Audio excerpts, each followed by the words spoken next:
नमस्कार किसान भाइयों। आज हम आप लोगों को फिर से धनिया की फसल से अवगत कराने के लिए आए हुए हैं। जैसा कि आप लोग देख रहे हो वीडियो के माध्यम से, किसान भाइयों, ये मसालेदार जो धनिया की, साबुत धनिया की जो खेती की जाती है उससे संबंधित अब चर्चा करेंगे।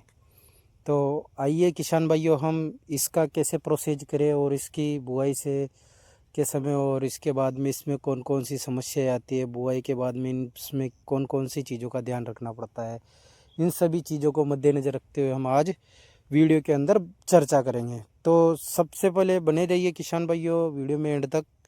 मैं मोहित कुमार सुमन, जो आप लोगों को आज मसाले वर्गीय जो धनिया की फसल होती है उससे संबंधित जानकारी बताऊंगा। तो किसान भाइयों, सबसे पहले हमें उच्च क्वालिटी का बीज का चयन करना और भूमि का सही चयन करना।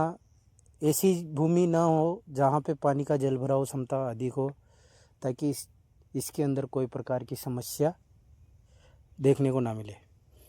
जी हाँ, तो मतलब कहने का मतलब ये है कि सही समतल जगह होनी चाहिए, भूमि होना चाहिए जिसमें पानी का जल भराव नहीं होना चाहिए। और ऐसी कंडीशन है तो उसको सुधार कर उसमें फिर बाद में उसकी बुआई करें। देन उसके बाद में बात करते हैं बीज के बाद में, उसके बीज का उपचार करना बेहद ज़रूरी है, क्योंकि इसके अंदर एक महामारी बहुत खतरनाक प्रॉब्लम समस्या भी जो आती है, बीमारी आती है, उसका नियंत्रण शुरुआती दौर से हम करते हुए चलेंगे तो हमारी फसल को काफ़ी हद तक नियंत्रण रखा जा सकता है। कोई भी बीमारी हो, उसके आने से पहले अगर उसका उपचार कर ले तो ज़्यादा बेस्ट रहता है, क्योंकि हमारे यहाँ कई प्रकार के सब जगह किसान लोग जो है, जब तक बीमारी के संकेत ना दिखे तब तक उसका कोई उपचार करने की कोशिश नहीं करते हैं, जिसकी वजह से उनको काफ़ी नुकसान भी देखने को मिलता है। तो आज आप लोगों को मैं इसके अंदर बताना चाहूँगा कि सबसे पहले हमने भूमि का चयन कर लिया, देन उसके बाद में बीज का चयन कर लिया और उसको बीज को उपचारित करके हम बुआई करें तो ज़्यादा बेस्ट रहेगा। देन उसके बाद में जैसे मान लो आपकी धनिया की फसल जर्मिनेशन होकर बाहर आती है, देन उसके बाद में उसमें एक मुख्य जो समस्या आती है वो खरपतवार आती है। किसान भाइयों, मैं आप लोगों को वीडियो के माध्यम से बताना चाहूँगा कि धनिया की फसल के लिए कोई स्पेशल खरपतवार नाशक का प्रयोग नहीं होता है और आई भी नहीं है अभी तक मार्केट के अंदर, जो हम धनिया के अंदर कोई भी प्रकार के खरपतवार नाशक का प्रयोग कर सके। किसान भाइयों का एक जीता जागता प्रैक्टिकली है कि वो जो एट्राजीन आता है 50% वाला, उसका प्रयोग करते हैं 500 ग्राम 2.5 बीघे के हिसाब से यूरिया के साथ में छिट्टा मारकर और पानी की सिंचाई कर देते हैं। तो उससे काफ़ी हद तक नियंत्रण हो सकता है, और जहाँ अगर जल भराव क्षमता होगी वहाँ पे आपकी धनिया की फसल को भी काफ़ी ठेस पहुँचती है।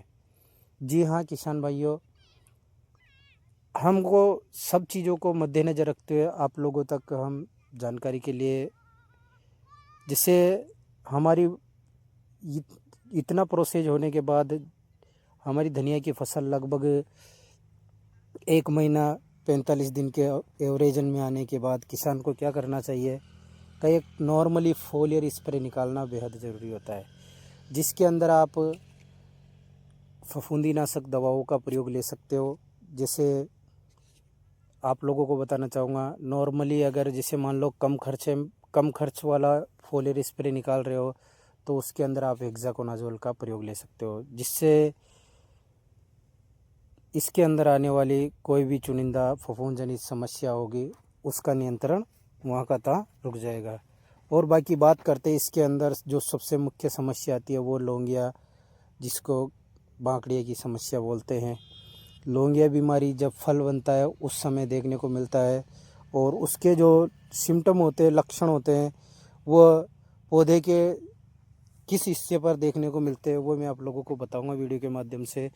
जैसे किसान भाइयों, अभी ये ये जो धनिया का फसल है, इसके अंदर आप लोगों को बताना चाहूँगा, ये जैसे इसकी ये टहनी है, इसके ये पत्तियाँ हैं, इस पर फफोले फफोले से बन जाते हैं, इन जगहों पर फफोले फफोले बन जाते हैं, तो उसका नियंत्रण करना बेहद ज़रूरी है। और उस वजह से इसके अंदर इसका जो पूरा प्रोसेस होता है वो काफ़ी ख़राब देखने को मिलता है, ख़राब हो जाता है। तो उसका नियंत्रण बेहद ज़रूरी है। तो उसके लिए हम हेक्साकोनाजोल 5% वाला भी ले सकते हैं, और कैप्टान प्लस हेक्सा आता है उसका भी प्रयोग हम ले सकते हैं फफूंदीनाशक के तौर पे, और उसके साथ में कोई भी एंटीबायोटिक ज़रूर मिलाएं। बाकी बात करें इसमें, जैसे मान लो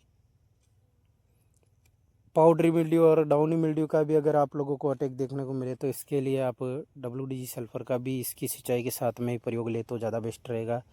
क्योंकि जो भी बीमारी का प्रोसेस होता है वो जड़ के माध्यम से ही ऊपर आता है। तो इन चीज़ों को मद्देनज़र रखते हुए आप लोग ध्यान रखें। और बाकी बात करते हैं इसके अंदर, जैसे जैसे अवस्थाएं चलती है धीरे धीरे ये प्रोग्रेस करती है, प्रोसेस में आती है। दिसंबर जनवरी के मध्य में पाले का भी अटैक देखने को मिलता है किसान भाइयों। तो उसमें भी ये क्या है कि काफ़ी नाजुक फसल होती है, जो पाले की चपेट में आने में कोई देरी नहीं होती। तो इन चीज़ों के लिए हम इसमें समय समय पर ध्यान रखें।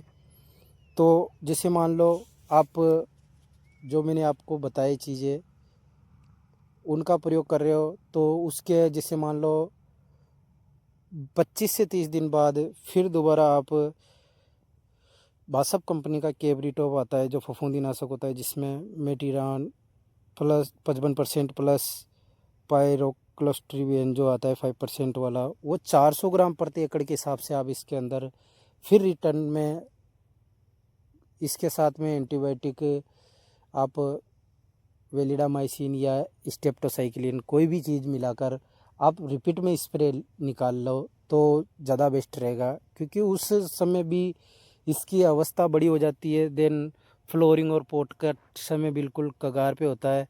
तो इस चीज़ को भी हमें मद्देनज़र रखते हुए इसके अंदर ध्यान रखना है।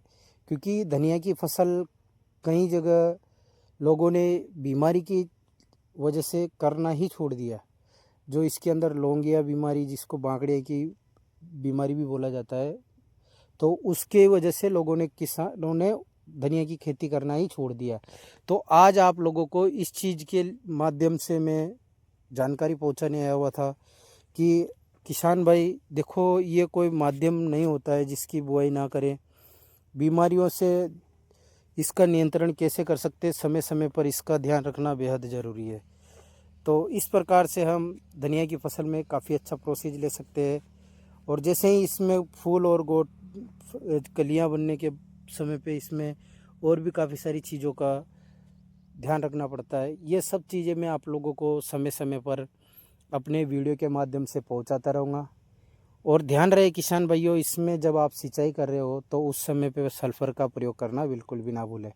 उसके साथ साथ में आप अगर बोरोन का भी प्रयोग ले रहे हो तो ज़्यादा बेस्ट है। क्योंकि इसमें क्या है कि अधिकतर ज़्यादा पावर की वजह से तना फटने की, जो तने की ये कंडीशन होती है इस जगह पे, तो वहाँ से तना फटना चालू हो जाता है। तो उस बीमारी के नियंत्रण को भी आप आसानी से कवर कर सकते हो। तो धन्यवाद किसान भाइयों। आशा करता हूँ आपको मेरा वीडियो अच्छा लगे। अगर अच्छा लगे तो अपने मिलने वाले किसान साथियों को भी शेयर कर सकते हो जिन्होंने धनिया की फसल लगाई हुई है, ताकि उन लोगों को भी किसी भी प्रकार के नुकसान होने से फ़ायदा हो सके। मैं मोहित कुमार सुमन, मेरा मोबाइल नंबर है 9784527713। अगर आप मेरे यूट्यूब चैनल पर नए हो तो चैनल को सब्सक्राइब करना ना भूलें और साथ में बेल आइकन ज़रूर दबाएं। ये देख सकते हो आप, ये लगभग किसान ने 10 बीघा एरिया के अंदर धनिया की फसल की बुआई कर रखी है। काफ़ी अच्छा इसका प्रोसेस देखने को मिल रहा है।